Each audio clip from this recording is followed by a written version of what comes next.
Bueno, como ustedes verán, visita que teníamos prometidas desde hace algún tiempo, y que por suerte lo primero que debo decir es alegrarnos porque el estado de salud le permite andar cada vez más, a tal punto que antes de que se encendieran las cámaras estábamos hablando de algunas cosas y por ahí hasta me atreví medio a retarlo por algo que me contaron, porque Juan Carlos anda bien y entonces va a la cancha, vuelve, va al otro lado.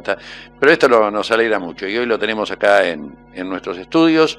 Quiero decirle que estamos grabando este programa en el día en el que Evita cumpliría 100 años y nos pareció no solo una coincidencia, nos pareció casi una cosa coherente tenerlo como invitado aquí a Juan Carlos, más allá de que el programa lo estamos emitiendo algunas horas después. Juan Carlos, gracias, una alegría enorme porque, bueno, porque andes, creo que hasta lo has despedido a Gastón ya, y te voy ya solo. ¿Cómo anda la cosa? Lo primero que debo preguntarte. No, muy bien. Desde ya primero agradecido por darme esta oportunidad, sobre todo un día tan especial como es este para los peronistas. Creo que para el pueblo argentino ya hoy, de poder estar en contacto con tus oyentes. Así que bueno, respecto a mi salud, bueno, todo mejorando, no muy bien no va a estar nunca, pero de todas maneras mejor. Hoy Gastón por la mañana me dio los resultados del último estudio que me hice en Buenos Aires y la cuestión viene positivamente, digamos, dentro de parámetros malos. Estos parámetros están mejorando dentro de lo malo, digamos, ¿no? Pero bueno, tal vez si le contamos a cualquier profesional los valores que me dan los estudios, seguramente ese profesional se alarmaría, pero ya digamos que mis médicos y yo ya estamos acostumbrados a convivir con esos valores. Bueno, Juan Carlos, yo comentaba hoy por la mañana, pasando, después de pasar íntegro aquel último discurso de Evita del 1 de mayo del 52, digo, hay que decir cosas importantes, hay que decirlas de modo tal que lleguen a los ciudadanos para que 70 años después, prácticamente 70 años después, estemos repitiendo ese discurso, lo estemos escuchando y que no sea indiferente a nadie. Como bien decías vos, trasciende las barreras del peronismo, sin que esto signifique que no siga generando por ahí en aquellos que luchan entre no peronistas o antiperonistas, por ahí le genera una reacción adversa, pero digo, el mensaje tiene que tener algo, tiene que tener contenido para que no sea indiferente, y nadie puede ser indiferente a los 12 minutos de ese mensaje de María Eva Duarte de Perón, ¿no? Sí, obviamente que, por supuesto que Eva Perón, como todas las personas que han trascendido en la política en sus tiempos, entre sus contemporáneos, ha tenido sus grandes admiradores y también sus detractores, ¿por qué no?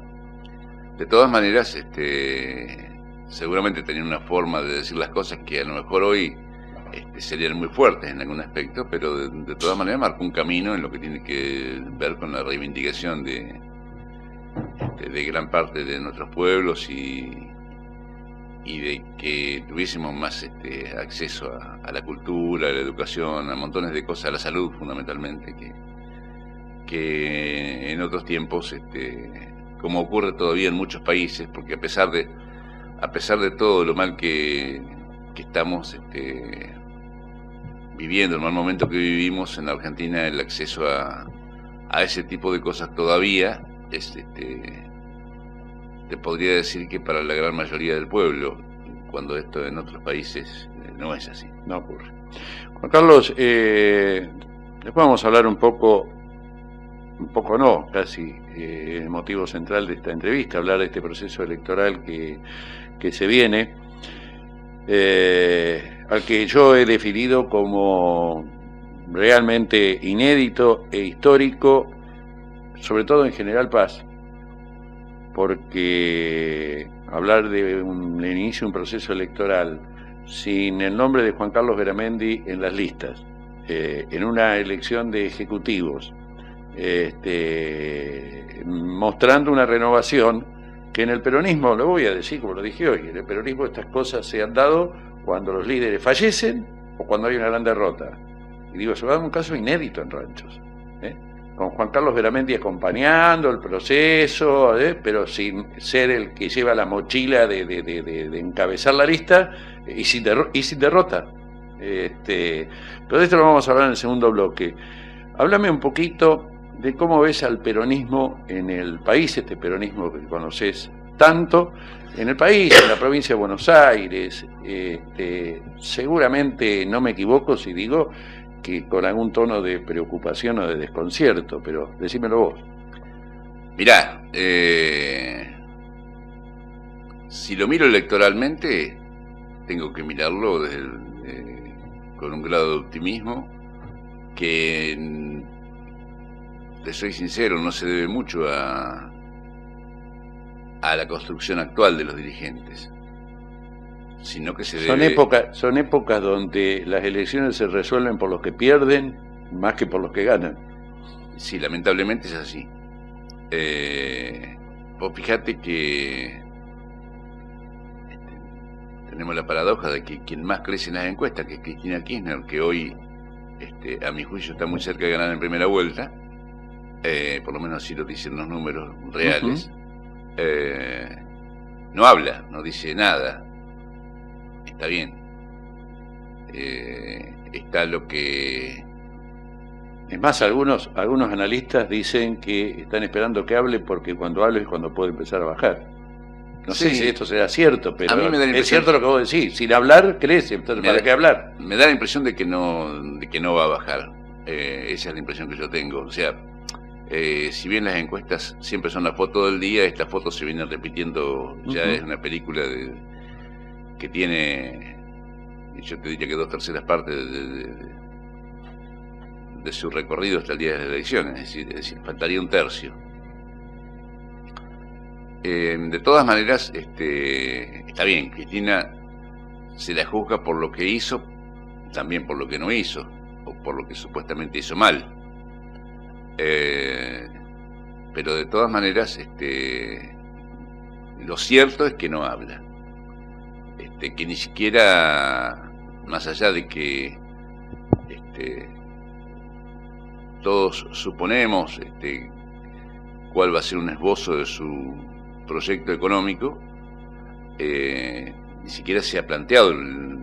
Cristina todavía no ha dicho, este es mi proyecto, yo voy a hacer esto y esto. Es más, a mí me sorprende que se hable de Axel Kicillof como un probable candidato a gobernador, cuando uno supone que Kicillof no podría faltar en un posible gobierno de Cristina del área económica en la nación, ¿no? Sí, yo creo que todo eso está mucho por verse. Lo cierto es que Axel mide muy fuertemente, a tal punto que hoy estaba leyendo un artículo que creo que lo leí en La Nación, donde fuentes de la gobernación dan que en el caso de acompañar la boleta de Kicillof de Cristina Kirchner, pero en la provincia de Buenos Aires en este momento Vidal contra Kicillof por 7 puntos, y que cuando es mano a mano ahí tiene chance Vidal, pero que de todas maneras también pero que es una elección pareja mano a mano. Fíjate qué cosa, qué locos están los tiempos y cuánto ha cambiado la política, Juan Carlos, que alguien, que un economista que su última función, su función más importante ha sido ser ministro de Economía, en una gestión económica que tampoco fue brillante en los últimos tiempos, Juan Carlos, convengamos. Y en la provincia de Buenos Aires, que es donde menos todavía tiene, por vos me decís, ministro de Economía de la ciudad de Buenos Aires, por ahí los economistas, pero un ministro de Economía, de una gestión económica no tiene por ahí discutida, pero no tiene por ahí los laureles que se pudo llevar por allí la Baña, tal vez repartido o con la base de Rebes Lerikov, pero hay épocas o Cavallo en algún momento de la historia que por ahí tuvo esos 2 o 3 años que no, a Kicillof no le pasó eso, pero tiene que ganar en la provincia de Buenos Aires, tiene que ganar La Matanza. Vos decís, qué mal deben haber hecho las cosas en economía los otros para que venga Kicillof y te gane políticamente con su antecedente económico. Sí, es un fenómeno, realmente lo de Kicillof es un fenómeno. Todavía nosotros no ha venido aquí a Ranchos, pero me dicen que en todos lados, y sobre todo con los jóvenes, o me dicen quienes tuvieron la oportunidad de verlo en la playa, que sin tener todo el armado que generalmente se hace de un acto y nada, que convoca rápidamente e inmediatamente, convoca a mucha gente, sobre todo jóvenes. Así que es un fenómeno a mirar, a observar. Así que nosotros los intendentes de la provincia de Buenos Aires siempre tuvimos la intención de llevar un intendente como gobernador de Buenos Aires. Llámese Magario, el intendente de La Matanza, llámese Insaurralde de Lomas, por nombrarte los más conocidos, sí. Los más conocidos. Bueno, Insaurralde sigue dando vuelta y sigue siendo un nombre de los que parece que podría estar, Magario también. Pero de todas maneras hoy... Pero el que más mide es Kicillof. En las encuestas, Kicillof es el que más mide. Juan Carlos, estamos hablando de este peronismo y de este menú de candidatos. Hablaba yo recién precisamente de las renovaciones del peronismo después de una derrota. Indudablemente Cristina supo manejar esto para mantener un núcleo duro de votos aún después de la derrota. Ahora, de renovación, nada. Cuando vos mirás Scioli, Felipe Solá, todos conocidos tuyos, vos decís, mucha renovación no hay. Y algunos, perdoname, muchos méritos no les sobran para permanecer a lo largo del tiempo. En mi caso, digo, Felipe es un caso emblemático, porque por el respeto que me merecen algunos seguidores suyos, Felipe nunca ni armó estructura política como para mantenerse, y ha pasado por todos lados. Le ganó en el 2009 a Cristina siendo socio de Macri, de Narváez, fue socio de Massa, y hoy en día se nota cerca de Cristina y tiene sus pretensiones. Bueno, en definitiva, poco nuevo en este peronismo, que, como vos decís, aparece con grandes chances de volver al poder. Y que de hecho lo está haciendo, ganando en varias provincias. Sí, es cierto.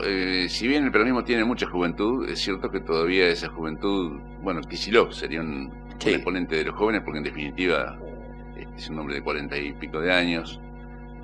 Hay muchos jóvenes que... Ahora, perdóname, pero también Kicillof tiene un padrinazgo muy fuerte de Cristina. No es de los que se hizo solo y creció solo.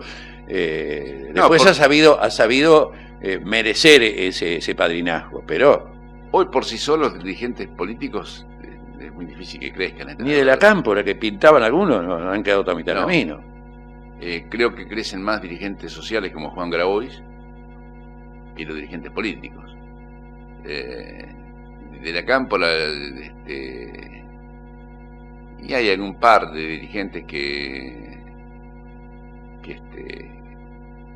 te nombraría Guado de Pedro, creo que es pero de todas maneras es cierto, los demás han quedado en una chatura no absolutamente trascendente. El mismo Máximo Kirchner tiene un papel hoy secundario. Y es Máximo Kirchner. Juan Carlos, y más allá del peronismo, ¿hay algo que pueda interesar, ya no solo del gobierno, sino de la dirigencia política en general? ¿Hay un agotamiento nuestro de expectativas? ¿Será que nos ponemos viejos y ya estamos acostumbrados a todo? ¿O no hay nadie que te despierte interés, que vos digas? Y yo no veo realmente. Mira que yo ahora tengo mucho tiempo para mirar televisión todo el día, para leer. Y realmente vos no observás muchos dirigentes que fuera de que te llamen la atención, digamos.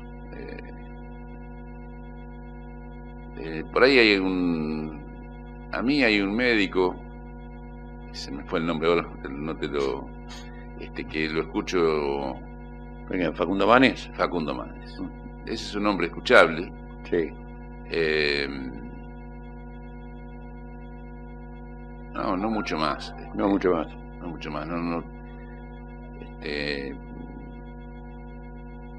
Por ahí algunos economistas jóvenes como Matías Tombolini, como Álvarez Agís, pero tampoco, no realmente gente, para encontrar gente joven que sea atractiva me cuesta. Y contarle a los más jóvenes que cuando vos empezaste a caminar los niveles importantes de la política, incluso en tu paso por el Congreso de la Nación, por cierto había figuras para rescatar de todos los partidos y de todas las ideas. Se encontraba mucha gente interesante, ¿no? Sí, yo tuve la suerte de tener, fui diputado nacional junto con, para nombrarte a algunos de la oposición, con Álvaro de Sogaray, con Allende, que fue gobernador de Buenos Aires, bueno, con la misma Carrió, que era otra Carrió, por cierto. Era otra Carrió, sí. Era otra Carrió. Sí, coincido con vos. Con algunos que hoy perduran, como Frida Storani, como Jesús Rodríguez, como Sí, bueno, pero si hoy tenemos que nombrar como algunos que siguen ocupando espacio, porque parece que no apareció nadie para disputárselos. Sí, exactamente. Sí, no hay figuras jóvenes que yo... El mismo Chacho Álvarez en su momento era un tipo interesante sí. Para escuchar. Bueno, ni hablar de don Antonio Cafiero, hablar de política con Antonio Cafiero don Antonio era un maestro. Ahí paso el aviso. En esta semana que viene va a estar en Ranchos alguno de sus descendientes. El nieto de Antonio Cafiero presentando un libro sobre ¿La vida del abuelo? No, sobre la visión económica de Antonio Cafiero. ¿Tenés la fecha ya? Tengo la fecha. Bueno, o sea, después me la dejás cuando termine el programa, me la dejás porque lo vamos a recibir seguramente la invitación. La verdad que Santiago Cafiero viene, es un joven interesante, pero ¿es bueno, hijo de Juanpi? Creo que sí, Juanpi, sí. Yo creo que estuvo en Chascomús hace algún tiempo, no con esto del libro, me parece que era él, un nieto de Antonio Cafiero, estuvo... Hay dos nietos de Antonio que están militando. Está bien. Y fueron funcionarios de la provincia los dos. Y el país en general, Juan Carlos, de acá, ¿cómo llegamos de acá a diciembre? Al 10 de diciembre, gane quien gane, le toque a quien le toque asumir. ¿Cómo viví esta transición? Mirá, vos que estuviste muy cerca de Eduardo Duhalde en la crisis, sí, creo que más grande que esta todavía. Sí, creo que estaba el camino a ser más grande, porque la deuda esta es mayor, y es mayor fundamentalmente relacionada con el Producto Bruto Interno. Tengamos en cuenta que la deuda, comparándola con el producto, es un PBI.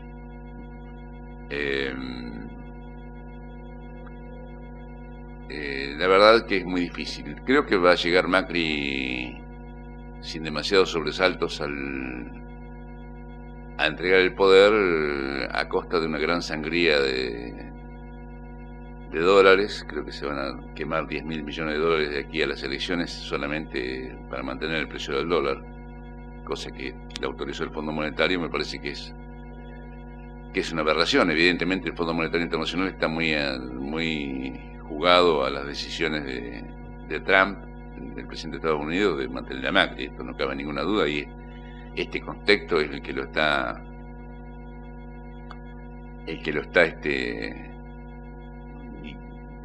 de alguna forma, gracias a Dios, lo va a ayudar a terminar el mandato, porque es bueno que, bien o mal, los mandatos se cumplen. El mandato se cumple.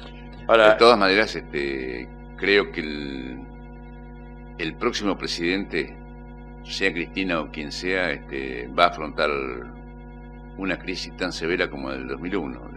Yo te iba a preguntar, te iba a decir, ¿de dónde sacás una dosis de optimismo para que el 11 de diciembre, suponiendo sin Macri, sin Cambiemos en el gobierno, un nuevo gobierno tenga esa luna de miel que tienen todos los gobiernos y genere ese... El próximo gobierno no lo va a tener. No va a tener ni de luna de miel, ni siquiera... Ni noche de boda. Ni siquiera va a tener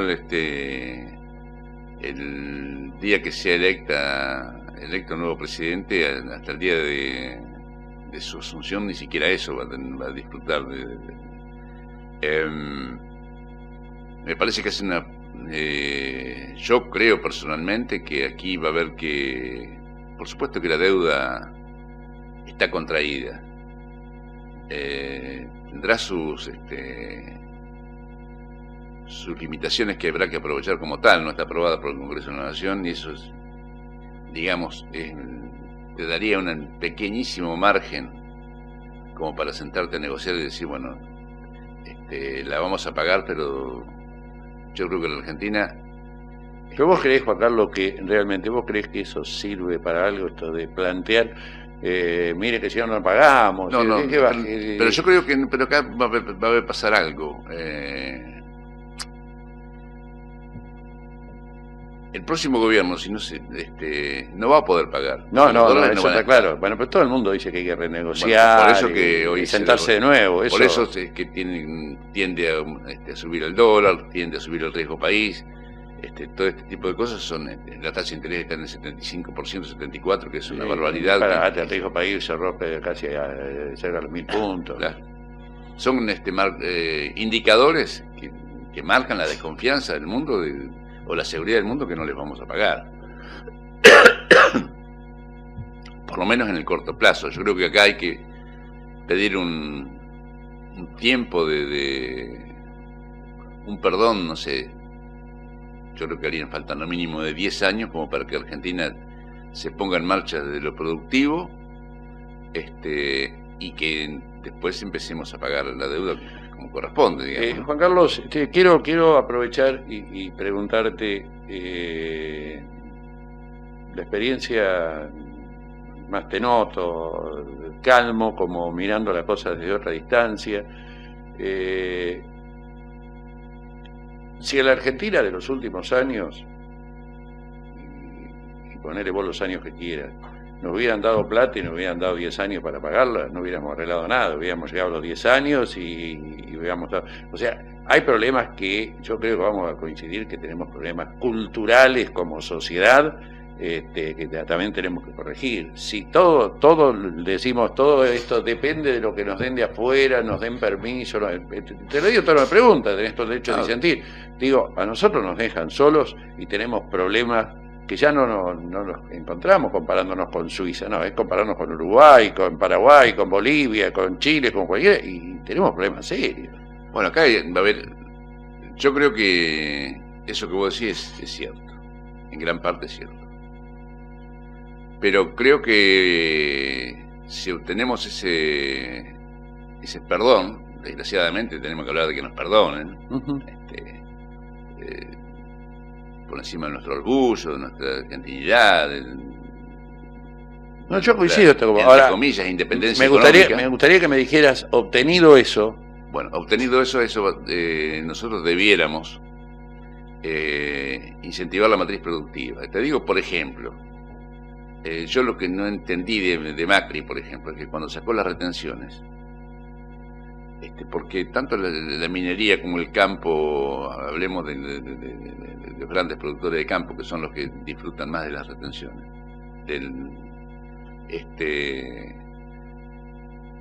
lo que se debió haber hecho es haber hecho con esas retenciones un fondo administrado por esos mismos productores a los cuales iban esas retenciones. Para decir, hoy a partir de las retenciones del trigo bajan a cero como bajaron, o de la soja o del maíz, bajan a tanto, pero ese flujo de dinero lo invertimos en matriz productiva, para que en vez de exportar soja, exportes productos derivados de la soja. Lo mismo del maíz, lo mismo del... Sí, poner valor agregado. Exactamente. Con eso hubiésemos empezado a dar trabajo, tendríamos menos gasto social y más trabajo. Sin embargo, no lo hicimos. Creo que ese es un poco el camino, donde todos seamos socios del crecimiento del país. Pero seguramente eso va a ser monitoreado por hoy. El monitoreo del fondo no lo vamos a liberar, porque ya la deuda no son lo que teníamos de deuda. Tengamos en cuenta que cuando Kirchner pagó la deuda eran 10.000 millones de dólares. Hoy 10.000 millones de dólares, acabamos de hablar recién que lo vamos a rifar de aquí a fin de año vendiendo dólares para que no suba. Que después cuando cuando no tengamos más va a pegar la explosión y va a subir el dólar. No sé, no soy quien para decir si va a estar 60, 70 o a cuánto va a estar, pero que evidentemente va a ser una olla a presión y en algún momento, como pasó siempre. Como pasó siempre. No hay que ser demasiado economista para esto. Entonces, ni a vos ni a mí nos sorprendería que en algún momento aparezca una devaluación blanqueada de no sé cuánto, que por ahí le saquemos cero a la moneda o cambiemos el signo monetario. Hemos vivido todo esto. Sí, o se confisquen los plazos fijos en dólares y te den un papel para cobrar dentro de 10, 15, 20 años. Porque si toman esa medida y acuerdan esa medida con los acreedores externos, es muy probable que lo tomen con quienes tienen plata en el orden local también. Y será visto mal, pero de todas maneras creo que eso va a ser factible. Tal vez lo que vos decís, quien le toque asumir no tendrá luna de miel, pero tal vez si lográramos al menos desprendernos un poco de esos sentimientos futboleros que tenemos, de tomar al país y su situación como un partido de fútbol, tal vez el que le toque asumir debería merecer alguna contemplación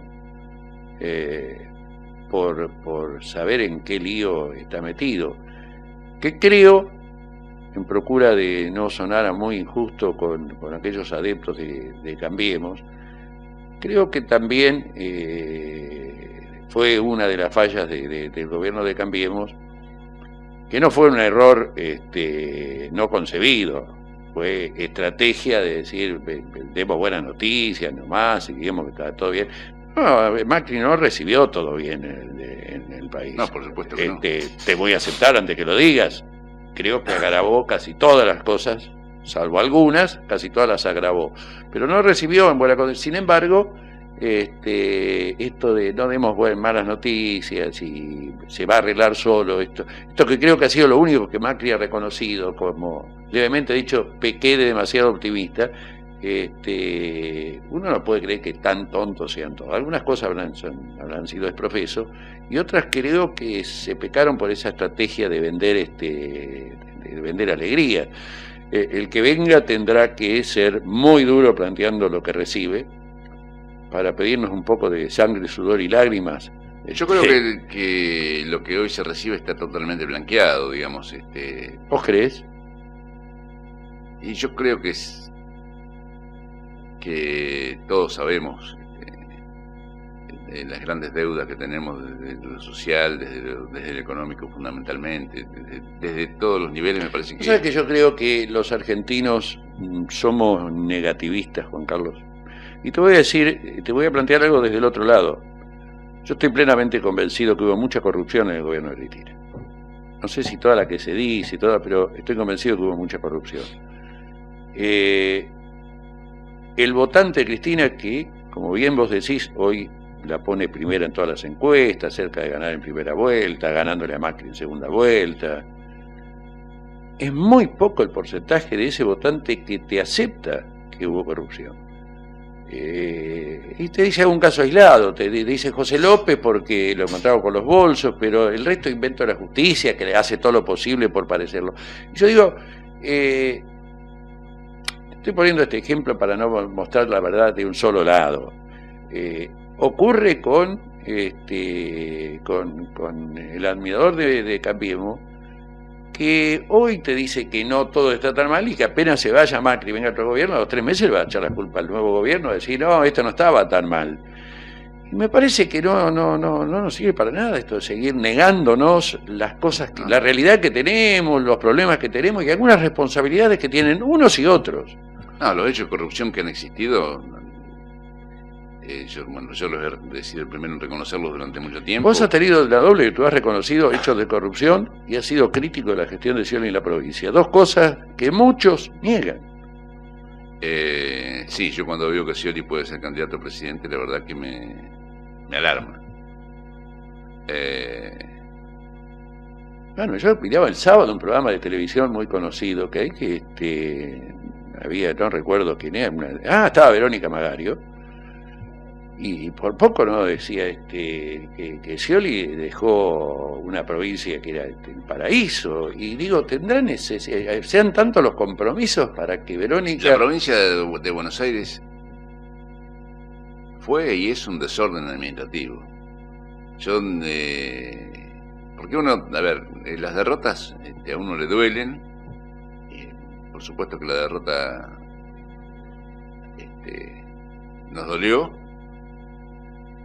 Y uno tenía cierta esperanza de que hubiese, más allá de los buenos modales de la gobernadora y demás, que eso no se puede, que eso es otra cuestión. Uno llegó a pensar, llegó a suponer, a querer que hubiese una reforma administrativa real,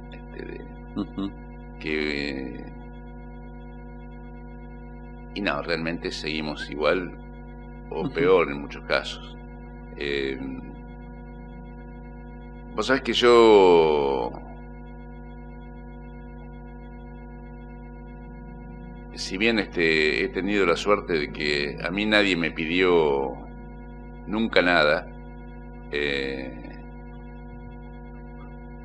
digamos, he visto, he supuesto, he escuchado que en algunos sectores de todos los últimos gobiernos, llámese de la Rúa, llámese en nuestra etapa de kirchnerismo, y actualmente hay mucha corrupción, muchísima. Creo que eso es un valor muy acentuado en la dirigencia política argentina, lamentablemente. Sí, no sería un valor, sino un disvalor. Sí. Y sin embargo, bueno, yo tengo la esperanza, porque uno siempre tiene la esperanza, sobre todo de que estamos tan tocando fondo, de que nos dejemos de joder. Esta es la verdad. Pero es nada más que una esperanza por ahora. Espero que morirme viendo que... Pero tenés que hacer mucha fuerza con el deseo para que la razón que te dice lo contrario no te gane. Sí. Lo deseas y el razonamiento te dice... Porque... Vos dijiste que nos dejemos de joder y la razón te dice no seas gil. Y sí. A mí en muchas oportunidades me han tratado de gil, así que... Y a veces te han tratado de gil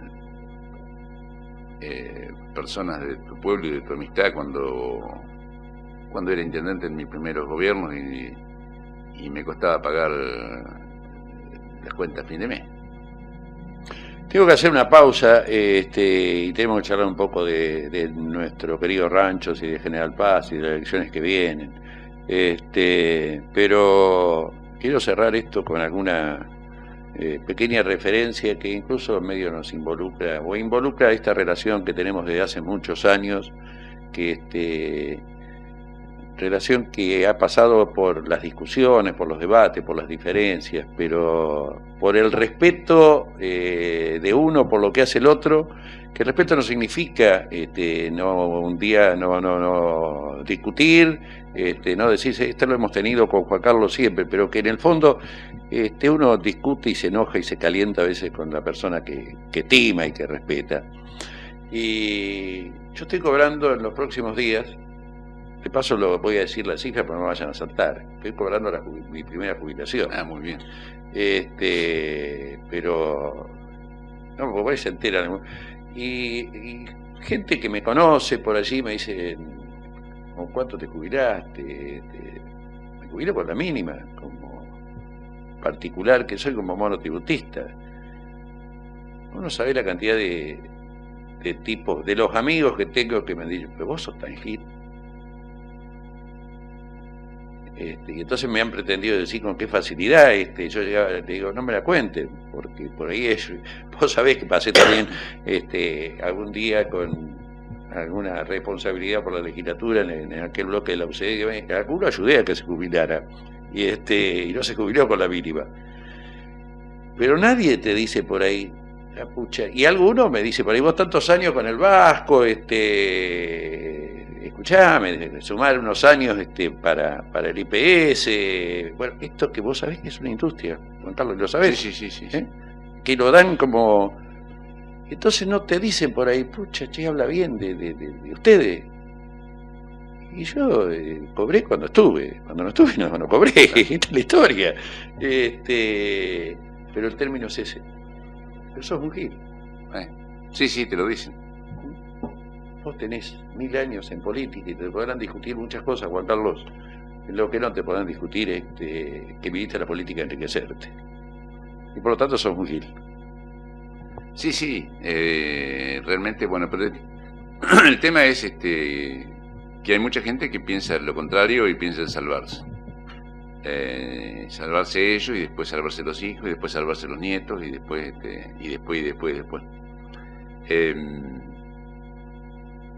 Pero bueno, yo creo que hay un refrán que dice a golpes se hacen los hombres. Yo espero que los golpes que nos hemos pegado últimamente hagan que las cosas caminen más derecha. ¿Tenés ganas de hablar de ranchos? ¿Tenés ganas de hablar de las elecciones que vienen? Por supuesto. ¿Me bancás con una tandita? ¿Cómo no? Ya volvemos. Me puse un poco más de costado para mirarlo bien, dejándole el perfil a la cámara, porque tengo muchas ganas de charlar con Juan Carlos. Hace tiempo que no lo hacemos extensamente, y porque creo que cada cosa que dice está avalada por tantos años de transitar las arenas políticas, a las que ahora mira un poco desde la orilla y con el interés, con la avidez, pero tal vez con más distancia, con mayor capacidad de análisis.